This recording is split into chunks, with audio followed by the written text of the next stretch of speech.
Hello, my dear student of class 10. Good morning to all of you. आज मैं exercise 2.3 से related question आपको बताने जा रहा हूँ, जिसमें पहला क्वेश्चन दिया है कि बहुपद px में बहुपद gx से भाग दे करके भागफल और शेषफल ज्ञात कीजिए। मीन्स दो बहुपद दिया, एक भाज्य बहुपद है, दूसरा भाजक बहुपद है। जो px है वह भाज्य बहुपद है और जो gx है वो भाजक बहुपद है। भाज्य बहुपद में भाजक बहुपद से भाग दे करके भागफल बहुपद और शेषफल बहुपद की गणना करनी है। इससे रिलेटेड 3 क्वेश्चन हैं, जिसमें से पहला क्वेश्चन दिया है px equal to, question number 1, px equal to polynomial x cube minus 3x square, x cube minus 3x square plus 5x minus 3 plus 5x minus 3 और gx दिया है, gx इक्वल टू, इसमें x स्क्वायर माइनस 2 है, x square minus 2। हमें बहुपद px में बहुपद qx से भाग देना है। भाग देने के बाद भागफल क्या मिलेगा, शेषफल क्या मिलेगा, इसकी गणना करिए। इससे रिलेटेड क्वेश्चन मैं आपको इसके पूर्व वीडियो में भी बताया था कि भाग देते समय सर्वप्रथम हम भाज्य बहुपद और भाजक बहुपद दोनों को घात के अवरोही क्रम में व्यवस्थित करते हैं। आप देख रहे हैं कि ऑलरेडी अवरोही क्रम में है 3 घात 2 घात 1 घात 0 घात 2 घात 1 0 घात, तो ऑलरेडी अवरोही क्रम में है। मीन्स हमें व्यवस्थित करने की आवश्यकता नहीं है। अब क्या करेंगे, भाग देंगे, भाज्य बहुपद लिखेंगे x cube minus 3x square plus 5x minus 3, ये भाज्य बहुपद है। अब भाजक बहुपद है x स्क्वायर माइनस 2 और इसको डिवाइड करेंगे। देख रहे हैं कि यहाँ बड़ी घात 3 घात है x क्यूब और इसमें बड़ी घात 2 घात है x स्क्वायर, तो 3 घात में 2 घात से भाग देंगे, तो यश घात 3 में जब यश घात 2 की भाग देंगे तो 2 पावर रिड्यूस हो जाएगा, x पावर 1 मिलेगा। x पावर 1 का हम दोनों में मल्टीप्लाई करेंगे और जो मल्टीप्लिकेशन मिलेगा उसको भाज्य में सजातीयता को ध्यान में रखते हुए घटाएंगे। तो x में x स्क्वायर का बड़ा करेंगे, x क्यूब आएगा, x में 2 से मल्टीप्लाई करेंगे तो माइनस 2x आएगा, घटाने का चिन्ह बनता है माइनस और एक प्लस हो जाएगा। अब यहाँ पे देखिए x क्यूब से x क्यूब कैंसिल हो गया, बचा क्या माइनस 3x स्क्वायर बचा, और ये दोनों देखिए समान चिन्ह वाला हो गया, 5 2 7 x होगा और माइनस 3। अभी आप देख रहे हैं कि शेषफल की घात भाजक की घात के बराबर है। जब तक शेषफल की घात भाजक की घात के बराबर होती है या उससे अधिक होती है तब तक भाग जाती है। मीन्स अभी भाग जाएगी।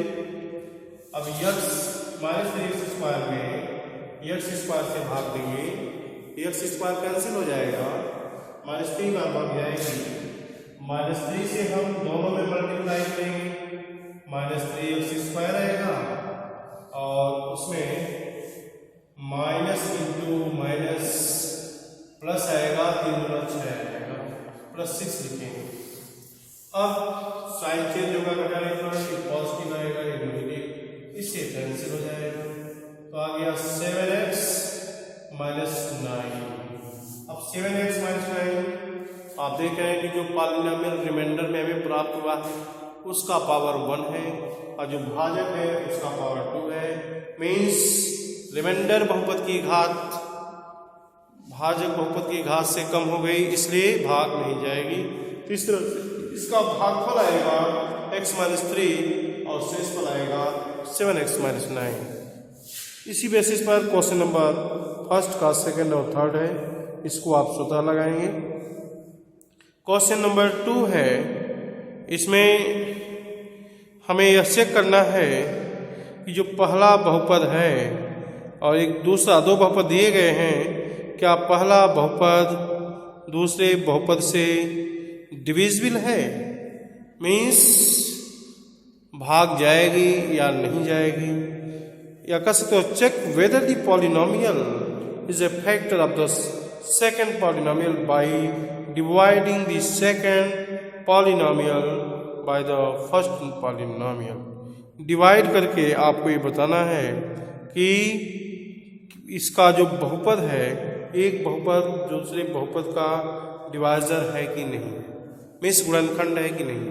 तो इसमें भी वही प्रोसेस आपको अप्लाई करना है, भाग देना है और भाग देने के बाद अगर शेषफल 0 आ जाता है तो उस कंडीशन में आप कह सकते हैं कि first polynomial is a factor of the second polynomial, और यदि शेषफल 0 नहीं आता है तो first polynomial can not be divisor of the second polynomial.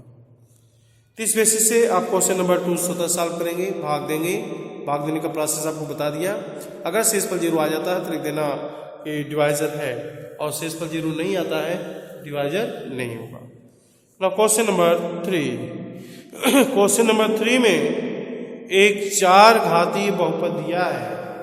4 घातीय बहुपद में से उसके 2 शून्यक दिए गए हैं और 2 शून्यकों की गणना करनी है।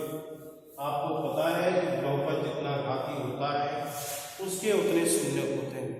तो जब बहुपद 4 घाती है तो क्लियर हो गया कि बहुपद के 4 शून्यक होंगे। अब 4 शून्यक में 2 शून्यक ऑलरेडी क्वेश्चन में दिया है और आपको बताना है कि इसके अन्य शून्यक क्या होंगे। तो देखिए पहले हम बहुपद लिखेंगे। बहुपद है 3x पावर 4। क्वेश्चन नंबर 3 बहुपद है px equal to x 3x power 4 plus 6x cube minus 2x square plus 6x cube minus 2x square 6x cube minus 2x square minus 10x minus 5 minus 10x minus 5। ये polynomial, इस polynomial में आप देख रहे हैं कि घात कितनी है 4। जब घात 4 है तो ये डिक्लेयर होता है कि इसके 4 शून्यक होंगे। अब इस 4 शून्यक में से 2 शून्यक दिया है तो पहले हम 4 शून्यक अल्फा बीटा गामा डेल्टा मान लेते हैं कि माना इसके शून्यक अल्फा बीटा गामा और डेल्टा इस प्रकार है कि अल्फा का वैल्यू है √5/3, alpha equal to √5/3, beta equal to minus √5/3। 2 root मालूम है और इसे हम शून्यक भी कहते हैं। 2 शून्यक किसके, गामा और delta, that is question mark. Means आपको गामा और डेल्टा का वैल्यू बताना है। इसके लिए पहले हम क्या करेंगे, जो ज्ञात शून्यक है ज्ञात शून्यक से बहुपद ज्ञात कर लेंगे। इसके बाद यूक्लिड विभाजन प्रमेयिका के अंतर्गत हम शेष 2 शून्यकों से संबंधित बहुपद की गणना करेंगे और प्राप्त बहुपद का गुणनखंड करके अज्ञात शून्यकों से तुलना करके अज्ञात शून्य का मान निकालेंगे। तो देखिए इसको हम लिख सकते हैं 3x power plus 6x cube minus 2x square minus 10x minus 5 is equal to k times with in bracket x minus alpha into x minus beta into x minus gamma into x minus delta, जहां alpha beta gamma as zeros of the given polynomial ये दिए गए बहुपद की शून्य है। अतः 3x power 4 plus 6x cube minus 2x square minus 10x minus 5 is equal to k times with in bracket x minus root 5 by 3 into x minus already minus positive होगा root 5 by 3 times x minus gamma times x minus delta is equal to remainder zero होगा। क्यों? क्योंकि ये देखिए zeros दिया है already. तो 3x square 3x power 4 plus 6x cube minus 2x square minus 10x minus 5 equal to k times. देखिए यहाँ फॉर्मूला यूज होगा a minus b into a plus b, that is a square minus b square. Formula apply करेंगे इसमें, यह आएगा x square minus root 5 by 3 whole square root 5 by 3 whole square into x minus gamma x minus delta is equal to 3x power 4 plus 6x cube minus 2x square minus 10x minus 5 equal to ये आएगा with in bracket x square minus 5 by 3 times x minus gamma times x minus delta which is equal to k times 3x square minus 5 by 3 into x minus gamma into x minus delta. Now k is equal to 3, so that will be 3x square minus 5 multiplied x minus gamma x minus delta as k is equal to 3. Now left hand side will be 3x power 4 plus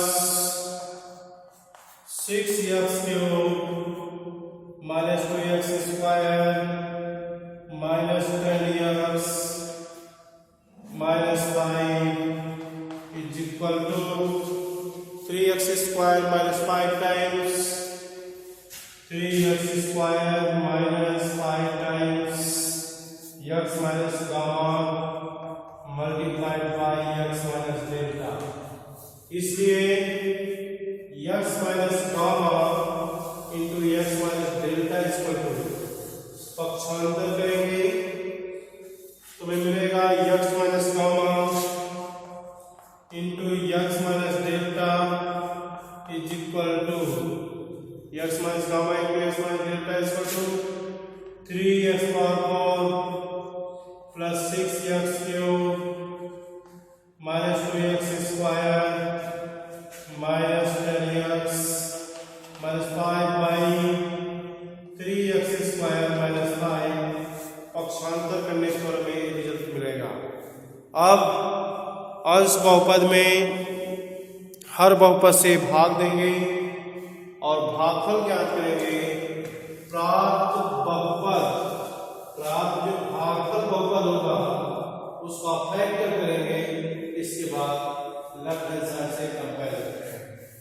तो पहले हम भाग दें, व्यवस्थित आंकड़ा है 3x power 4 plus 6x cube, इसके बाद दिया है minus 2x square minus 10x minus 5 now divided by 3x square minus 5 3x square minus 5।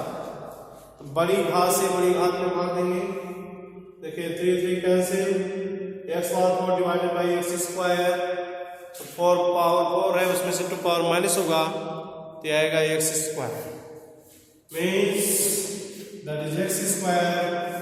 अब x स्क्वायर को दोनों से मल्टीप्लाई करेंगे 3x power 4 minus 5x square by minus plus cancel now 6x cube और 5 minus 2 that is 3x square and minus 10x minus 5। अभी इसका numerator अभी देखिए भाजक का जो घात 2 है और शेषफल का 3 है, अधिक घात से भाग जाएंगे 3 गुना 6 2 बार और x स्क्वायर माइनस का पावर तो x आएगा तो ये से मल्टीप्लाई करेंगे 6x क्यूब और माइनस 10x यहाँ पर लिखेंगे माइनस 10x। अब minus that is plus both cancel two each other now 3x square minus 5। अब 3x स्क्वायर से डिवाइड करेंगे x स्क्वायर कैंसिल प्लस 1 बार और 1 से मल्टीप्लाई दोनों में करेंगे 3x square minus 5 that is minus that is plus both cancel two each other. तो इस तरह से आप देख रहे हैं शेषफल 0 आ गया मीन्स हम लिख सकते हैं x minus gamma into x minus delta is equal to भाग पर मिला है x square plus 2x plus 1। अब यह देखिए क्वाड्रेटिक ट्रिपल टर्म है, द्विघात त्रिपद व्यंजक है तो द्विघात त्रिपद व्यंजक के अकॉर्डिंग हम इसका गुणनफल करेंगे तो आएगा इक्वल टू देखिए x स्क्वायर है तो इसको लिखेंगे x square plus x 2x का प्लस 1। अब तक 3 टर्म थे अब 4 टर्म हो गए और चारों टर्म में हम पेयर बनाएंगे। पहले दूसरे का एक पेयर होगा जिसमें x कॉमन लेंगे तो x प्लस 1 आएगा, इसमें प्लस 1 कॉमन है तो x प्लस 1 आएगा और अब x प्लस 1 इसमें से जब कॉमन लेंगे तो यहाँ बचेगा x plus 1। now x minus common into x minus delta equal to x plus 1 times x plus 1। now x minus gamma is equal to x plus 1. If x minus gamma is equal to x plus 1, x is cancelled to each other, implies that gamma is equal to minus 1 और gamma is equal to minus 1। इसी प्रकार x minus delta is equal to x plus 1, now x cancel delta is equal to minus 1। इस तरह से जो अज्ञात शून्यक था दोनों अज्ञात शून्यक का मान क्रमशः -1 और -1 प्राप्त हुआ है। तो इस तरह से क्वेश्चन नंबर 3 जिसमें एक बहुपद दिया था 4 घाती बहुपद दिया था और 4 घाती बहुपद में 2 शून्य ज्ञात है, 2 अज्ञात शून्य की गणना करनी थी तो हम इसी तरह से अज्ञात शून्य की गणना कर सकते हैं। इस क्वेश्चन को लगाने का एक और प्रोसेस होता है जो इसके गुणांक और शून्यकों के बीच रिलेशन होता है, उस रिलेशन के अनुसार हम शून्यकों के बीच समीकरण ज्ञात करके अज्ञात शून्य की गणना कर सकते हैं। जैसा कि आपको पता है 4 घाती बहुपद है, जब 4 घाती बहुपद है तो इसके 4 शून्यक होंगे। अभी मैं बताया कि इसके चारों शून्यक अल्फा बीटा गामा डेल्टा है। अब इसमें अगर रिलेशन प्राप्त किया जाए तो alpha plus beta plus gamma plus delta इस फार्मूला को आप जानते हैं माइनस एक्स क्यूब का गुणन 6 एक्स पावर 4 का गुणन 3। अब इसको डिवाइड करेंगे तो 2 आएगा और इसमें अल्फा और बीटा का वैल्यू रख दें जो कि दिया था √5/3 and √5/3 with negative sign that is minus √5/3। जब वो वैल्यू इसमें रखेंगे तो √5/3 plus minus √5/3 plus gamma plus delta equal to -2। अब ये पॉजिटिव नेगेटिव कैंसिल हो जाएगा, तो gamma plus delta equal to -2। एक इक्वेशन आपको मिल गया इसमें। अब इसमें जब गुणनफल वाला फॉर्मूला यूज करेंगे, alpha beta gamma delta, alpha into beta into gamma into delta, इसका फॉर्मूला होगा, देखिए 4 टर्म है, इसमें पॉजिटिव आएगा और अचर पर -5 है, इस पर 4 का गुणा 3। तो अल्फा बीटा गामा डेल्टा, अब इसमें अल्फा बीटा का वैल्यू जब रखेंगे तो प्लस इंटू माइनस माइनस, और दोनों सेम है, रूट में रूट सॉल्व हो जाएगा, 5/3 आएगा, that is gamma multiply delta equal to -5/3। Both side -5/3 है, इसकी मतलब -5/3 दोनों एक साइड से कैंसिल हो जाएंगे, और जब इसको हम कैंसिल कर देंगे बोथ साइड से तो मिलेगा gamma into delta equal to 1, that is equal to. तो अब देख लीजिए गामा और डेल्टा में दो समीकरण आपको मिल गए हैं, अब दोनों समीकरण को सॉल्व करके गामा और डेल्टा का वैल्यू निकालना है। तो इसके लिए हम क्या करेंगे, पहले समीकरण नंबर 1 से अगर हम गामा का वैल्यू लेते हैं या डायरेक्ट फार्मूला यूज कर दो, a minus B whole square equal to a plus B whole square minus 4b, तो इस आधार पर लिख सकते हैं gamma minus delta equal to gamma plus delta whole square और माइनस क्या gamma plus delta whole square, as you know that a minus b whole square is equal to a plus b whole square minus 4ab 4 into gamma into delta। जब ये formula apply करेंगे तो यहाँ पर आएगा gamma plus delta का value -2 है, -2 square minus 4 into gamma into delta, ये आपका 1 आएगा। It means 4 minus 4 is equal to 0, इसलिए gamma minus delta is equal to 0। जब gamma minus delta is equal to 0 तो मिल गया समीकरण 3। अब समीकरण 1 और 3 को सरल करके हम गामा और डेल्टा का वैल्यू आसानी से निकाल सकते हैं। समीकरण 1 धन समीकरण 3, समीकरण 1 में था gamma plus delta equal to -2 और उसमें है gamma minus delta equal to 0। जब इसको ऐड करेंगे देखिए positive negative gamma delta cancel, तो gamma equal to -2 implies that gamma equal to -1। इस प्रोसेस से भी आपको गामा का वैल्यू -1 मिल गया।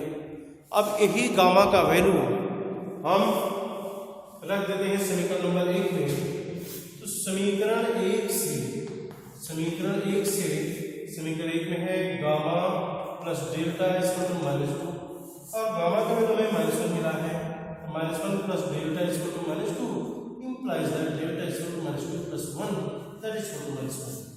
इस तरह से आप देख रहे हैं कि दोनों रिजल्ट सेम आया है, चाहे हम कंपैरिजन करके सॉल्व करें या शून्यक और बहुपद के गुणांकों के बीच संबंध के आधार पर समीकरण बना करके अज्ञात शून्यकों की गणना करें, बहुत कंडीशन में हमें रिजल्ट समान मिलेगा। तो यह रहा क्वेश्चन नंबर 3 का सॉल्यूशन। क्वेश्चन नंबर 4 दिया है, on dividing the polynomial by gx, the quotient and remainder over x minus 2 and minus 2x plus 4 respectively, find gx। px दिया है, भाज्य दिया है, और क्या दिया है, भाज्य दिया है, भागफल दिया है और शेषफल दिया है। आपको निकालना क्या है, gx मीन्स भाजक ज्ञात करना है। तो यूक्लिड विभाजन प्रमेयिका की सहायता से हम इस क्वेश्चन को सॉल्व कर सकते हैं। जो ज्ञात वैल्यू है भाज्य, भागफल और शेषफल, ये तीनों डाटा में दिया है, तो आपको निकालना है भाजक। तो जो इनइक्वल यूक्लिड विभाजन प्रमेय का क्वेश्चन है उसी के अकॉर्डिंग इसको आप सॉल्व कर लेंगे। So end of the exercise 2.3।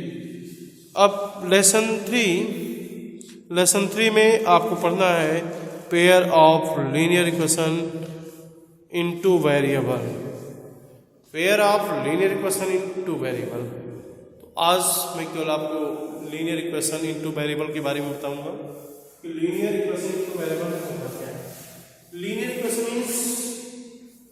वाला इक्वेशन होता है जिसमें प्रयुक्त चर का घातांक इकाई होता है। ऐसा समीकरण जिसमें प्रयुक्त चर का घातांक इकाई होता है उसे हम लीनियर इक्वेशन रैखिक समीकरण कहते हैं। इसका मानक रूप होता है ax plus B Y plus C equal to 0। ये देखिए linear equation in two variable है। लीनियर क्यों है? क्योंकि x और y दोनों का पावर यूनिट है और टू वेरिएबल्स हैं x एंड y, इसलिए इसे हम linear equation in two variables कहेंगे। तो जब linear equation in two variable होता है और उसे सॉल्व करना होता है तो इसको सॉल्व करने के लिए एटलीस्ट हमें दो समीकरण की जरूरत होगी, क्योंकि दो वेरिएबल हैं। जितने वेरिएबल होते हैं एटलीस्ट उतने समीकरण की आवश्यकता होती है उसको सॉल्व करने के लिए। किसी भी लीनियर इक्वेशन टू वेरिएबल को सॉल्व करने के प्रोसेस, पहला प्रोसेस होता है जिसको हम ग्राफ मेथड कहते हैं। ग्राफ मेथड से उसको सॉल्व करते हैं। मीन्स दिए गए समीकरणों का ग्राफ खींचते हैं और दोनों ग्राफ एक दूसरे को जिस पॉइंट पर इंटरसेक्ट करते हैं उस पॉइंट के कोऑर्डिनेट को दोनों समीकरणों का हल करते हैं। दूसरा प्रोसेस प्रतिस्थापन के द्वारा। तीसरा प्रोसेस इसका होता है विलोपन के द्वारा और चौथा प्रोसेस होता है वज्र गुणन के द्वारा दिए गए समीकरण युग्म को सरल करना। तो ग्राफ विधि से किसी भी समीकरण को कैसे सरल करते हैं? क्योंकि रैखिक समीकरण में दो चर हैं, एक डिपेंडेंट वेरिएबल होता है, एक इंडिपेंडेंट वेरिएबल होता है। तो जो इंडिपेंडेंट वेरिएबल होता है मीन्स जो स्वतंत्र चर होता है, स्वतंत्र चर का मान हम स्वेच्छा से रखते हैं और उसके करस्पॉन्डेंस आश्रित चर का मान निकालते जाते हैं, जिससे हमें कोऑर्डिनेट मिलेगा और उस कोऑर्डिनेट को हम ग्राफ पेपर पर अंकित करते हैं और उन्हें कंटिन्यू मिला देते हैं तो उस रेखा का ग्राफ मिल जाता है। इस तरह से दोनों समीकरणों का हम ग्राफ खींचते हैं और ग्राफ जहां कहीं इंटरसेक्ट करेंगे उस पॉइंट का कोऑर्डिनेट ही उस समीकरण निकाय के संगत समीकरण का सॉल्यूशन होता है। जैसे दिया है 4x धन 3y बराबर 8 का ग्राफ। पहले हम एक इक्वेशन का ग्राफ खींचना आपको बता रहे हैं। एक इक्वेशन का ग्राफ कैसे खींचते हैं? जैसे एक इक्वेशन का ग्राफ खींचते हैं उसी तरह से आप दोनों इक्वेशन का ग्राफ खींचेंगे, फिर उसका इंटरसेक्टिंग पॉइंट निकालेंगे। क्योंकि एक स्ट्रेट लाइन है और किसी भी स्ट्रेट लाइन का ग्राफ खींचने के लिए हमें कम से कम दो बिंदु की आवश्यकता पड़ेगी। तो हम दो बिंदु ज्ञात करेंगे। कौन सा बिंदु? Intersecting point of the line to the axis. दिए हुए रेखा का अक्षों से कटान बिंदु ज्ञात करेंगे।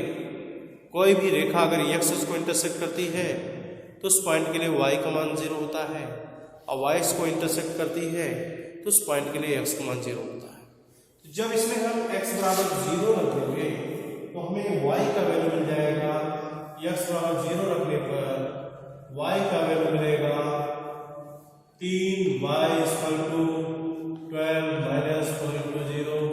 Now y equal to 12/3। इसको सॉल्व करोगे तो y का वैल्यू 4 आएगा। अब x बराबर 0 रखने पर मिला था तो x बराबर 0 मीन्स यह रेखा y को इंटरसेक्ट करेगी। अब हम y बराबर 0 रखेंगे। जब y बराबर 0 रखेंगे तो 4x 3 गुणे 0 बराबर 12, 4x बराबर 12, x इक्वल टू 12/4। अब इसको डिवाइड करेंगे तो 4 3 12, x इक्वल टू 3। इस तरह से हमें पॉइंट क्या मिला? पहला पॉइंट आपको मिलेगा 0,4 और दूसरा पॉइंट मिलेगा 3,0। अब एक्सिस खींचेंगे, y एक्सिस और ये x एक्सिस है। x axis y axis that is x और x डैश एंड y और y dash. This is the intersecting point of the axis. अब देखिए फर्स्ट पॉइंट क्या है? पहला पॉइंट इसका 0,4 है तो फर्स्ट पॉइंट इसका 0,4 कहाँ पड़ेगा? 0,4 y एक्सिस पर पड़ेगा। 0,4 ये y एक्सिस पर हो गया। 04 और second point 30 on x axis that is 30 ये 30 हो गया। अब इसको स्ट्रेट लाइन खींचेंगे हम, दोनों बिंदुओं को मिला देंगे, रेखा खींच देंगे। यह रेखा 4x + 3y इस पॉइंट को 12 का ग्राफ है। इसी तरह से जितनी भी रेखाएं दी होंगी पहले हम उसके ग्राफ का प्लॉट करेंगे। जब ग्राफ उसका मिल जाएगा तो ग्राफ का इंटरसेक्टिंग पॉइंट ज्ञात करेंगे। जो ग्राफ का इंटरसेक्टिंग पॉइंट होता है वही अभीष्ट रिजल्ट होता है corresponding to the given equation of that is linear equation. So end of the lesson 2 next day.